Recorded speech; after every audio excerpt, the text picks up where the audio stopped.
명상보리 아닐 함과 명상 원치 아니여 즐겨보는 길 가도록 나와 동행하소서. 주께로 가오니 주께로 가오니 나의 갈 길 다가도록 나와 동행하소서. 어두운 골짜기를 가며 험한 바다 지나서 영원한 저 천국문에 주와 들어가겠네. 주께로 가까이 주께로 가오니 나의 갈 길 다가도록 나와 동행하소서. 아멘.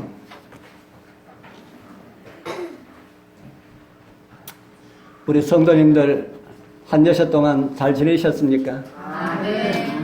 오늘 또 말씀을 사모하는 심령으로 그리고 하나님을 예배하고자 하는 마음으로 주님 앞에 이르신 우리 모든 성도님들에게 하나님께서 주시기를 원하시는 말씀의 감동과 성령의 충만한 은혜가 함께하기를 축복합니다. 저는 지난 안식일에 순종이라는 복의 제목으로 우리 포도즙과 관련된 그 비유의 그 이적에 관한 말씀을 함께 나누었습니다. 말씀을 나누고 난 다음에 제가 말씀을 읽으니까 더 큰 그런 말씀의 은혜가 있어서 다시 이 말씀으로 말씀을 준비하였습니다. 그래서 오늘은 포도즙의 이적이라는 이런 제목으로 말씀을 준비를 하였습니다. 우리 지나간 시간에는 이 잔치집의 이야기가 어떤 내용인지 이미 말씀을 드려서 여러분들 잘 아시리라 하는 생각이 듭니다. 가나라고 하는 동네는 예수님의 어머니 마리아와 친척되는 집에서 결혼잔치가 있어서 마리아와 예수와 그의 제자들이 초청을 받았다고 말씀을 드렸습니다. 그런데 잔치 도중에 무엇이 떨어졌다고 했습니까? 네, 포도즙이 떨어졌다. 포도주가 떨어졌겠죠. 그래서 마리아는 아들 예수에게 그 사실을 알렸고 도움을 요청하였고, 예수님은 하인들에게 독에 물을 채우라고 명하였고, 그 명을 받은 하인들은 독에 물을 채웠습니다. 그리고 그 물을 떠다가 포도주가 떨어진 곳에 떠다 주라고 시킵니다. 하인들이 그 말씀에 순종하였더니 물이 무엇이 되었다 했습니까? 물이 포도주가 아닌 포도즙이 되었다. 저는 이 말씀을 가운데서 이 모자라는 포도주에 대해서 좀 더 말씀을 좀 나눠야겠다 하는 생각을 가지고 있습니다. 성경에는 포도와 관련된 수많은 이야기들을 우리에게 주고 있습니다. 특히 포도즙과 관련된 많은 교훈들이 있습니다. 여러분들도 성경을 읽으면서 포도즙과 관련된 내용들을 좀 많이 보셨는지 모르겠습니다. 포도즙이 어떤 상징의 의미로 기록되어 있던가요? 많은 그런 상징들이 있는데 그 첫 번째는 이 포도즙은 권위의 상징으로 기록되어 있는 모습을 보게 됩니다. 창세기 27장에 있는 말씀 같이 한번 읽어보겠습니다. 이삭이 시작. 이삭이 에서에게 대답하여 가로되 내가 그를 너의 주로 세우고 모든 형제를 내가 그에게 종으로 주었으며 곡식과 포도주를 그에게 공급하였으니 내 아들아 내가 네게 무엇을 할 수 있으랴. 이 말씀은 에서가 받아야 할 인간적인 생각으로 에서가 받아야 할 그 복을 야곱이 아버지의 축복을 가로채고 난 다음에 뒤에 에서가 와서 아버지여 나에게도 축복해 주소서라고 할 때에 에서에게 말한 이삭의 아버지 이삭의 답입니다. 내가 그에게 곡식과 포도주를 그에게 공급하였으니 내가 너에게 줄 것이 없다 하는 겁니다. 이삭이 야곱에게 포도즙을 따라 주었습니까? 아니면 포도주 한 단지를 주었을까요? 그것이 아니라 하는 것이지요. 이삭은 야곱에게 허락한 축복을 말하면서 포도주를 그에게 공급하였으니 너는 그를 섬겨야 할 것이다 라고 에서에게 말을 합니다. 이렇게 이스라엘들에게는 포도즙을 권위의 상징으로 사용하기도 하였습니다. 그래서 그 내용을 모세가 창세기를 기록할 때에 이삭이 야곱에게 포도주를 공급하였다고 그렇게 기록을 하고 있습니다. 우리 사랑하는 성도님들, 하나님께서도 저와 여러분들에게 어떤 포도즙을 공급해 주셨습니까? 다른 말로 하면 어떤 권위를 주셨을까? 야곱이 아버지 이삭에게 받은 그 권위보다 더 많은 권위를 우리가 받았다는 생각이 듭니까? 우리 여러분들은 하나님께로부터 어떤 권위를 받았습니까? 우리가 세상에 살면서 다른 사람들, 돈 많이 있는 사람들, 또 권세 가지고 있는 사람들, 그런 사람들 보니까 아이고 우리는 메뚜기 같다라고 하는 여리고 성 앞에 있었던 그런 사람들처럼 그런 모습으로 여러분들 살아가고 있습니까? 우리는 어떤 하나님께로부터 어떤 권위를 받았는가? 마태복음 16장에 보면 아주 놀라운 그런 권위를 우리에게 주신 것을 말씀을 하고 있습니다. 우리 같이 읽어보겠습니다. 내가 천국 열쇠를 내게 주리니 내가 땅에서 무엇이든지 매면 하늘에서도 매일 것이요 내가 땅에서 무엇이든지 풀면 하늘에서도 풀리리라 하시고 아멘. 베드로에게 예수님께서 무엇을 주셨다 합니까? 천국의 열쇠를 주셨다.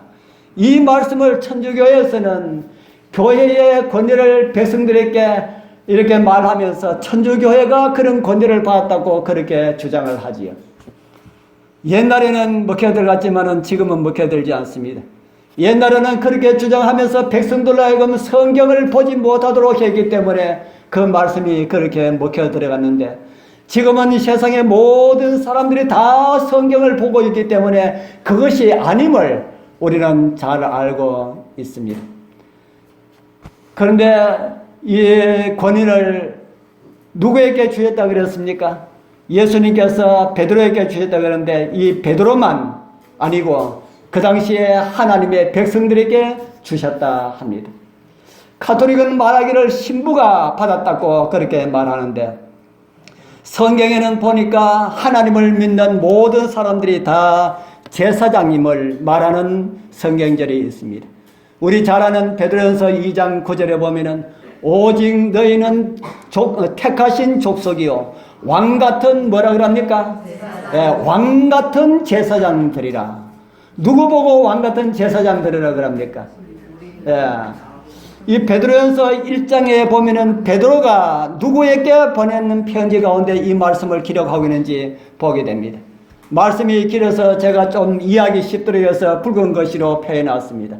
베드로는 누구에게 편지를 하고 있습니까? 흩어진 나그네. 그 밑에 보니까 또 누굽니까? 그 흩어진 나그네는 택하심을 입은 자들. 오늘 여러분들 하나님께로부터 택하심을 받았습니까? 아멘. 그러면은 우리도 베드로가 말하는 왕같은 제사장 무리에 우리도 들어갑니까? 아멘. 우리는 왕같은 제사장이라고 성경은 말을 하고 있습니다. 예수님께서는 구원받은 모든 사람들에게 무엇을 주셨다고 합니까? 천국 열쇠를 주셨다. 천국 열쇠, 막강한 권위를 주신 건 맞습니까? 아멘. 막강한 권위를 주셨다. 제가 언제 전방 근무를 하면서 휴전선 철조망을 지킨 보초를 서면서 비무장 기대로 들어갈 수 있는 열쇠를 가지고 근무한 사실을 여러분들에게 말씀드린 일이 있는데 기억하실런지 모르겠습니다. 그 열쇠를 가지고 있을 때는 별자리가 와도 문을 열어라 하면은 열어줘야 한다 그랬습니까? 열지 말아야 된다 했습니까? 예. 별자리가 와서 대통령이 와서 이 문 열어라 해도 나는 문 열지 못합니다 하고 그렇게 대답해야 합니다. 그래서 제가 그 모습을 저는 소초장으로 있을 때 안에 들어가서 깜빡 잠이 들었는데 안에 밖에서 시끄러운 소리가 나서 뻘떡 일어나서 깨보니까 대장이 와서 그 부대장이 와서 그 쫄병한테 내가 볼 일 있으니까 이 문 열어 했는 겁니다. 그러니까 이 쫄따구가 아무것도 모르고 예 알겠습니다 그러고 열쇠 가지고 저한테 쫓아오다가 그만 하고 혼이 났습니다. 그래서 제가 밖에 나가니까 너는 도대체 그 학업 후배를 어떻게 교육시켰어 이 모양이 하고 제가 아주 혼이 났습니다. 어떤 사람이 와도 자기 바로 위에 당직 누굽니까? 그 위에 사람이 와서 문 열으라 하기 전에 어떤 사람이 와서 문을 열으라 해도 문 열어주면 안 된다. 내가 이 별 봐 이거 안 보여 해도 저는 별 보이지 않습니다 하고 문 열어주지 말아야 하는데 그래서 제가 한번 혼이 났습니다. 하나님을 믿는 백성들에게 비무장지대로 들어가는 문이 아니라 어디로 들어가는 문을 여는 열쇠를 주시다 했습니까? 천국 열쇠. 엄청난 권위입니까? 세상 사람들이 말하는 그런 거만을 떠는 그런 권위는 아니지만은 우주 최고의 권위입니다. 죽은 사람을 살리는 권위보다 더 큰 권위가 어디에 있겠습니까? 우리 요한복음 5장 25절 뒤에 있는 말씀 우리 한 번씩 보셨는지 모르겠습니다. 다시 한번 읽어보겠습니다. 죽은 자들이 시작. 죽은 자들이 하나님의 아들의 음성을 들을 때가 오나니 곧 이때라. 듣는 자는 살아나리라. 아멘. 죽은 사람을 살리는 하나님의 아들의 음성이 누구를 통해서 전해지게 되겠습니까? 우리를 통하여서 이 자리에 앉아 계신 우리 여러분과 저를 통하여서 죽은 자들을 살리시는 하나님의 아들의 음성이 전해지게 된다. 우리를 통해서 그렇기 때문에 우리는 하늘 문을 여는 천국의 권위의 열쇠를 받았다. 그렇게 성경은 말을 하고 있습니다. 우리 여러분들 열쇠를 다 받으셨습니까? 받으셨으면 한번 보여주십시오. 열쇠가 어디 있습니까? 이게 다 열쇠입니다. 다 열쇠입니다. 하나님의 말씀, 성경 복음이 천국 열쇠라 그렇게 말을 하고 있습니다. 많이 사용하라고 주셨습니까? 사용하지 말라고 주셨습니까? 많이 사용하라. 만나는 사람마다 천국 열쇠를 열어서 들어갈 수 있도록 그렇게 하라. 우리 주님께서 주신 이 귀한 열쇠 많이 사용하셔서 이 장요 오늘 우리 집사님 기도처럼 온통 복음화시키는 그런 일에 우리 여러분들 다 쓰임받기를 소원합니다. 그리고 장류가 모자라서 우리 김해, 부산, 경남을 다 복음화하고 속히 하늘나라를 앞당길 수 있는 그런 은혜가 우리 모두와 함께하길 소원합니다. 하나님께서 두 번째 우리 포도즙을 상징하는 것은 하나님께서 주신 복으로 상징하고 있습니다. 지난번에 한번 읽은 그런 말씀을 다시 한번 더 보여드립니다.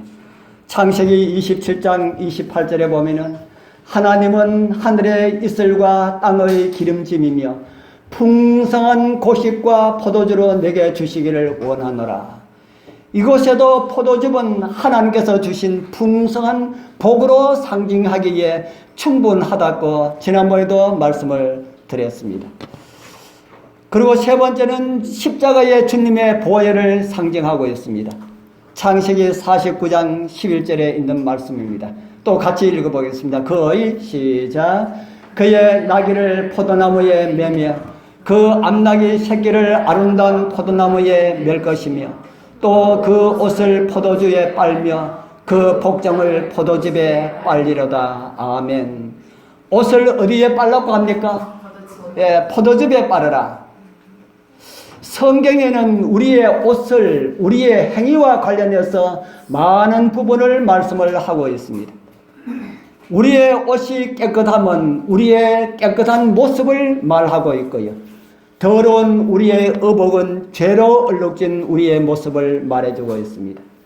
우리 여러분들은 어떤 과일집에 옷을 빨았습니까? 지난번에도 말씀을 드린 것처럼 세상에 먼지로 더럽혀진 옷은 누가 세탁 잘한다 그랬습니까? 세상에 더럽혀진 그 옷은 우리 김철욱 지사님이 잘 하시고요. 죄로 얼룩진 우리의 옷은 어디서 빨아야 한다고 하였습니까? 예수 그리스도의 보혈. 이 세상 우리의 영혼의 옷을 빨 수 있는 과일즙은 포도즙뿐이라고 말씀을 하고 있습니다. 이제 우리 여러분들의 옷은 어떠합니까? 우리의 옷을 피에 적시면 어떤 색깔이 나옵니까? 우리 옷을 피에 적시면 빨간 피색이 될 텐데, 우리의 죄된 영혼을 예수님의 보혈에 담그면은 빨간색이 아니라 흰색이 된다고 주님께서 성경을 통해서 우리에게 말씀하십니다. 그 말씀의 의미는 우리가 정말 회개할 때에 우리 대신 죽으신 예수님의 피가 우리가 죽었다고 선언하는 것임을 말해주는 것이다 하고 그렇게 성경은 우리에게 가르쳐주고 있습니다. 우리가 회개하고 우리 죄를 고백하고 자백할 때에 우리는 그 순간 죽게 되는 것임을 말하는 것이라고 합니다. 우리 사랑하는 성도님들, 예수 그리스도의 보혈의 강수에 우리의 모든 것을 담구어서 깨끗게 하심을 얻게 되길 바랍니다. 그 외에도 우리 또 많은 것을 우리에게 가르쳐주고 있는데, 하나님께 드리는 헌신을 상징하기도 합니다. 그리고 포도즙은 삶의 기쁨을 상징하기도 합니다. 더 깊은 말씀의 의미들은 또 다음에 우리 또 시간이 있으면 우리 또 말씀을 같이 나누도록 하겠습니다. 우리 여러분들은 세상에서의 혹 삶의 맛과 기쁨을 잃어버리지는 않으셨습니까? 그 기쁨은 돈이 많아도 기쁨은 사라질 수가 있습니다. 돈은 잘 벌지만 기쁨은 없을 수가 있다 하는 겁니다. 명예는 올라가지만은 삶의 활력은 떨어질 수가 있습니다. 잔치집에서 잃어버린 기쁨과 주인의 권위를 찾아주셨던 예수님께서 오늘 말씀을 통하여 모자라는 포도즙을 발견하신 우리 여러분들의 단지마다 기쁨의 포도즙들이, 은혜의 복의 포도즙들이 가득가득 넘쳐서 은총을 받아 삶의 질이 더욱 윤택해지는 그런 은혜가 함께하길 축복합니다. 이제 예수님께서 그 빈단지에 뭐를 채우라 그랬습니까? 물로 채우라 그렇게 말씀하셨습니다. 우리 인생의 포도즙이 떨어졌을 때도 뭘 하면 되겠습니까? 우리 인생의 포도즙이 떨어졌을 때도 다르게 말하면 삶의 맛이 떨어지고 기쁨이 떨어지고 하나님의 은혜가 고갈되었을 때에 어떻게 하면 될까 하는 그 의미를 우리는 이곳에서 발견할 수가 있습니다. 포도즙은 기쁨과 행복과 하나님의 은혜를 상징한다고 조금 전에 말씀을 드렸습니다.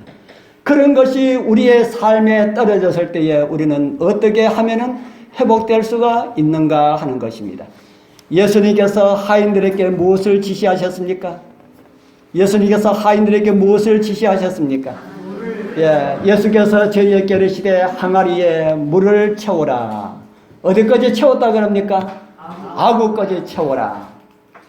우리 사랑하는 성도님들, 우리도 살다가 삶의 맛이 떨어지면은, 기쁨이 떨어지면은 우리도 무엇을 채우면 되겠습니까? 물을 채워라. 물을 채워라. 이제 물이 무엇을 말하는지 제가 말씀을 좀 드리겠습니다. 예수님께서 물로 채우게 되면은 기쁨이 생기고 활력이 생기고 삶의 질의 맛이 좋아진다고 우리에게 가르쳐주고 있습니다. 그런데 물로 채우기 전에 해야 할 한 가지가 있습니다. 요한복음 2장 6절에 보면은 거기 유대인의 결례를 따라서 2-3통 드는 돌 항아리 몇 개가 있다 그럽니까? 6이 놓였는지라. 물을 어디에 채웁니까? 항아리에 채우는데 뭐로 된 항아리에 채워집니까? 빈 항아리. 제가 이런 말씀을 드릴 거다 생각해가지고 미리 해석을 해가지고 말씀들 많이 하시는데 다 맞는 말씀입니다. 그런데 이곳에 성경에 보면은 항아리는 항아리인데 무슨 항아리라 그럽니까? 빈 항아리. 예. 빈 항아리, 조금 전도 빈 항아리라 그랬는데, 나무 그릇이라, 나무 항아리라 그랬습니까? 토기 항아리라 그랬습니까? 무슨 항아리? 돌 항아리. 돌 항아리. 나무 항아리하고 돌 항아리하고의 차이는 무엇이 있을까요? 나무 항아리하고 돌 항아리의 차이는 어떤 것이 있을까요? 예. 여러분들 나무 항아리 하나하고 돌 항아리 하나하고 두면은 아마 지금은 나무 항아리를 가져가실 분이 많을 거라는 생각이 듭니다. 그런데 오동나무 항아리가 그렇게 좋다면서요. 예. 그런데 오동 항아리, 나무 항아리보다 더 좋은 것이 돌 항아리입니다. 왜 그렇습니까? 돌 항아리 잘 깨어집니까? 안 깨어집니까? 안 깨어지다 보니까 물을 아무리 갖다 부어도 뭐 하지 않더라? 돌 항아리는 물을 아무리 갖다 부어도 새지 않더라. 우리 사랑하시는 성도님들, 여러분들의 그릇들이 깨지지 않고 새지 않는 돌 항아리들이 되시기를 바랍니다. 어떤 교회에서 연말이 되어서 선거위원이 열렸습니다. 한 장로님이 장로로서 하지 못할 일들이 있었습니다.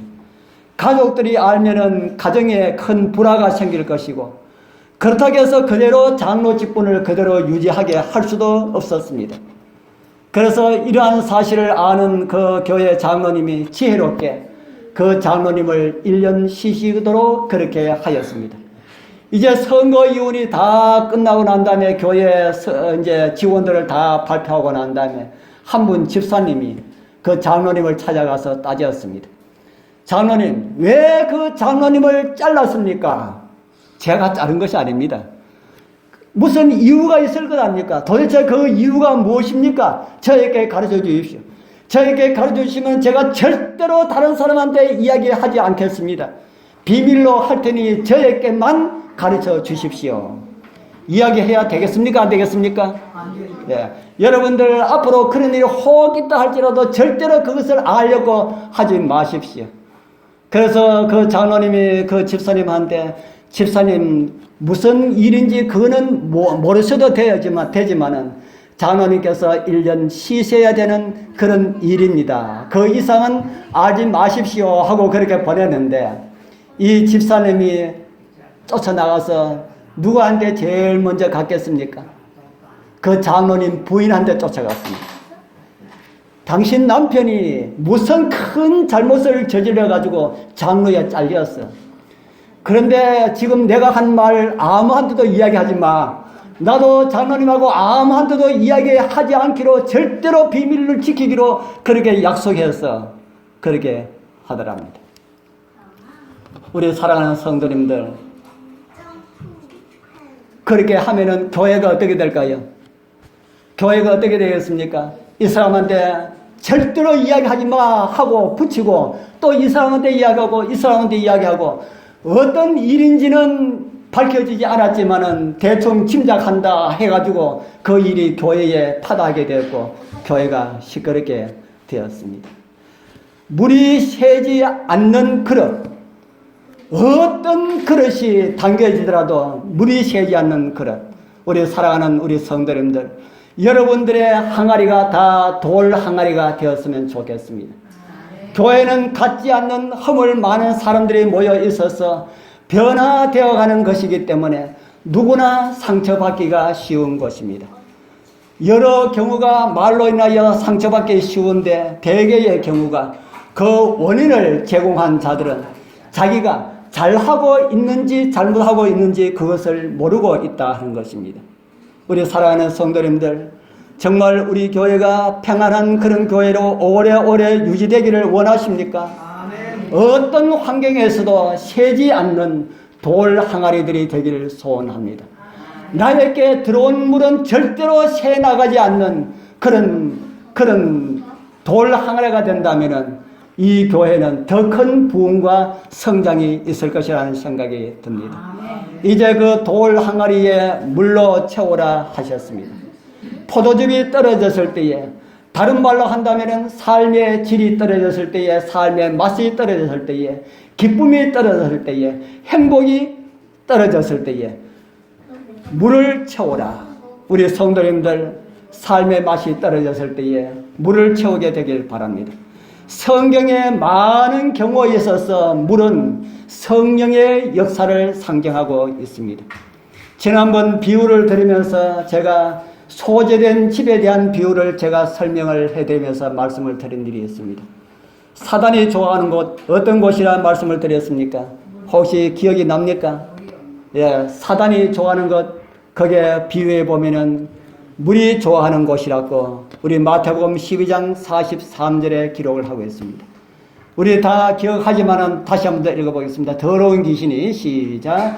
더러운 귀신이 사람에게 나갔을 때에 물 없는 곳으로 달리며 쉬기를 구하되 얻지 못하고. 더러운 귀신은 누구를 가리키는 겁니까? 사단을 가리키는 것이죠. 사람이 죽은 다음에 나타나는 어떤 그런 귀신은 성경에는 없는 것으로 말을 하고 있습니다. 그렇기 때문에 성경에 나타나는 귀신들은 다 사단을 가리키는 그런 말입니다. 사단이 사람에게서 사람 마음 가운데 사단이 점령을 하고 있다가 그 속에서 사단이 나왔을 때에는 어디로 다녔다고 합니까? 물 없는 곳으로 다녔다. 물 없는 곳으로 다녔다. 그렇게 말씀을 하고 있습니다. 성경은 물 없는 곳을 여러 곳을 우리에게 가르쳐주고 있습니다. 이사야 1장 30절에는 너희는 잎사귀 마른 상수리 나무 같을 것이요 뭐 없는 동산 같을 것이라 그랬습니까? 물 없는 동산 같으리니. 이 외에도 물 없는 동산과 관련된 많은 말씀들이 성경에 기록되어 있습니다. 물 없는 동산은 산에 있는 나무들을 좋게 만듭니까? 피곤하게 만들까요? 예, 산에 있는 나무들을 아주 피곤하여서 살 수 없을 정도로 그렇게 만듭니다. 물 없는 샘은 목마른 자들에게 무엇을 더하게 될까요? 갈증을 더하게 해줍니다. 물 없는 구름은 농사하는 사람에게 절망을 가져다 줍니다. 제가 들은 이 말씀이 다 성경에 다 이래 있습니다. 물 없는 동산, 물 없는 샘, 물 없는 구름 다 성경에 다 있습니다. 그래서 물 없는 곳은 사단이 좋아하는 그런 곳이다 하는 겁니다. 우리 사랑하는 성도님들, 사단이 가기를 좋아하는 물 없는 자들이 되지 않기를 소원합니다. 물은 성경에서 성령을 상징한다고 제가 아까 말씀을 드렸지요. 성령 없는 자들이 되지 않기를 소망합니다. 성령 없는 자들의 특징은 첫째로는 다른 사람들의 허물을 많이 보는 사람들입니다. 둘째로는 자기의 허물은 보지 않는 사람들입니다. 그렇기 때문에 관계에 있어서 어떤 특징들이 나타나나 하면은 다른 사람들을 견책하고 가리키고 죄를 지적하는 그런 행위로 나타나게 됩니다. 자기 눈에 있는 들보를 보지 못하기 때문입니다. 왜냐하면은 물이 다 빠져나가고 있기 때문에 결국 동산 안에 있는 나무들을 피곤하게 만든다 하는 것입니다. 물이 없으면은 그 마음을 누가 지배하게 될까요? 성령이 없으면은 그 마음을 누가 지배하게 될까요? 예, 사단이. 물이 없으면은 다시 사단이 그 마음 가운데 들어와서 거하게 되는 그런 모습을 아까 제가 읽어드린 그 성경절을 계속해서 읽어보면은 그런 내용이 나옵니다. 우리 사랑하는 성도님들, 오늘 여러분들의 마음들이 그렇다 하여도 실망하지 말기를 바랍니다. 오늘 내 마음들이 정말 나밖에 모르고 정말 다른 사람들을 이해하게 할 수가 없고 다른 사람들을 피곤하게 하는 그런 일을 한다 할지라도 우리는 실망할 필요가 없습니다. 오늘 나의 마음에 성령이 없다 하여도 물이 없다 하여도 실망할 필요가 없습니다. 주님께서 우리에게 해결책을 주셨기 때문입니다. 주님께서 요한복음 2장 7절에 예수께서 저에게 이르시되 항아리, 빈 항아리에 무엇을 채우라 합니까? 물을 채우라. 지금 물을 채우면 됩니다. 나의 마음에 빈 항아리라면 물을 채우면 됩니다. 아니면 다른 온갖 잡동 그런 것이 가득 있다면 지금 우리가 예수님 앞에 그것을 다 쏟아 버릴 수가 있습니다. 우리 성도님들 오늘 하나님의 말씀으로 우리 여러분들 심령마다 성령의 물로 체험받게 되길 바랍니다. 요한복음 7장에 보면은 예수님께서 이런 말씀을 하셨습니다. 우리 같이 읽어보겠습니다. 명절 시작. 명절 끝날 곧 큰 날에 예수께서 서서 외쳐 가라사대 누구든지 목마르거든 내게로 와서 마시라. 나를 믿는 자는 성경에 이름과 같이 그 배에서 생수의 강이 흘러가리라. 아멘. 저희들 고향 집에는 처마 밑에 우물이 있었습니다. 가물어서 동네 우물이 다 말라도 저희들 집에는 물이 있었습니다. 그래서 제가 어릴 때는 동네 사람들이 물 퍼러 저희들 집에 참 많이 왔습니다. 아무리 퍼 올려도 끝이 없는 생수의 샘, 좋은 샘입니까? 정말 좋은 샘입니까? 그런데 우리 저 앞에 있는 저 정수기는 샘도 아닌데 우리 성도님들이 아무리 퍼마셔도 물이 끊어지지 않더라고요. 왜 그렇습니까? 저도 그 왜 그러나 하고 가만히 보니까 물줄기가 있더라고요. 물줄기가 어디로 연결되는지 여러분 보셨습니까? 물줄기가 저 위로 올라가서 저 벽으로 타고 올라가서 이 안으로 들어가서 어디에 연결되어 있습니까? 수도관에 연결되어 있습니다. 우리 여러분들 마음이 샘이 되시는 예수님께 연결되어 있다면 여러분들의 마음의 샘물도 결코 마르지 않을 것입니다. 그리고 그 물을 다른 사람들에게 전달될 때에도 기쁨의 포도즙, 행복의 포도즙이 되어서 전달되게 될 것입니다. 그런 자들의 상태를 말하는 또 성경절이 있습니다. 이사야 58장 11절 우리 또 같이 읽어보겠습니다. 나 시작. 나 여호와가 인도하여 마른 곳에서도 내 영혼을 만족해 하며 내 뼈를 견고케 하리니 너는 물된 동산 같게고 물이 끊어지지 아니하는 샘 같을 것이라. 아멘. 아까는 어떤 동산이 나왔습니까? 물 없는 동산이 나왔지요. 물 없는 동산, 그들이 예수님을 모시니 무엇이 되었더라? 예, 물 없는 동산이 예수님을 모시니까 물된 동산같이 될 것이라. 그렇게 말씀을 하고 있습니다. 또 비슷한 말씀이 예레미야에도 있습니다. 이곳에도 물된 동산 같겠고 다시는 무엇이 없으리라 합니까? 예, 다시는 근심이 없으리로다.